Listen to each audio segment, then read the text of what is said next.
AP వార్తల్ని మొత్తం కూడా హైదరాబాద్లో ఉండి మేము వండి వారుస్తుంటే కూడా అసలు ఏంది వీళ్ళు మేము తట్టుకోలేకపోతున్నామా అనుకుంటారు. అరే మేము ఇంత ఫేక్ చేపిస్తున్నాం, ఎంత ఘోరం అంటే మీరు చూడండి, ఇన్స్టాలు కావచ్చు, ఫేస్బుక్లో రీల్స్ కానీ చూస్తే క్యారెక్టర్ ఆర్టిస్టులను పెట్టి, చిన్న చిన్న ఆర్టిస్టులను పెట్టి, ఎవరైతే వైసీపీ వాళ్ళు సపోజ్ రోజా మాట్లాడినా, లేకపోతే అవినాష్ రెడ్డి మాట్లాడినా, లేకపోతే అంబటి మాట్లాడినా, లేకపోతే పేరు నాని మాట్లాడినా, ఇలా దాని కింద మీకు ఒక రీల్ వస్తుంటుంది. అంటే అంత ఘోరంగా దిగజారి చేస్తున్న పరిస్థితి ఉంది వీడియోలు.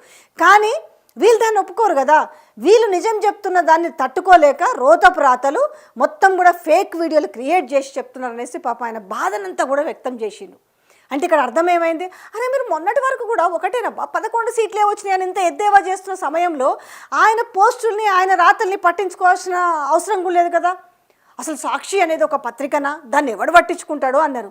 మరి రోజు దాని గురించి పట్టించుకొని, అంటే ఎవరు చదివినా చదవకపోయినా మొత్తానికి ఆ బాధాతప్త హృదయంతో రోజు ఆయన 4 గంటల కానించే చదువుతుండొచ్చు, అక్షరం పొల్లు పోకుండా ఏం రాసిరు, నేను తర్వాత ఏం కౌంటర్ ఇవ్వాలనుకుంటున్నాడేమో. పూర్తిగా నిజంగా బయట వాళ్ళు ఎవరైనా చదువుతారో తెలియదు, కానీ మొత్తంగా ఆ పత్రికను ఆయన ఏ రకంగా చదువుతుండ అనేది ఈరోజు రాసిన వార్తల నేపథ్యం కనిపిస్తుంది.